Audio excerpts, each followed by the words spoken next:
back to our channel. So today in this video we are going to discuss about how to create realistic images using dall-e 4. So without wasting much of our time, let's get straight into the video. So to create realistic images with a dall-e 4, all you gotta do is simply go to dall-e 4.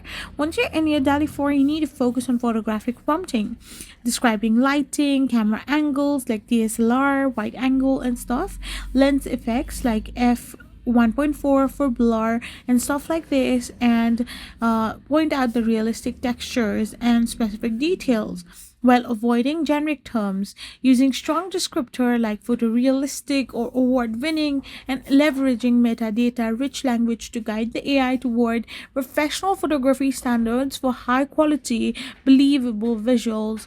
So if you're going to use prompts like this, you will be able to create realistic images using dall-e 4. I hope you found this video helpful. So don't forget to hit that subscribe button and to give us a thumbs up. We will be back again with more informative videos. Thank you for watching and stay tuned for our next video. We will be back again really soon.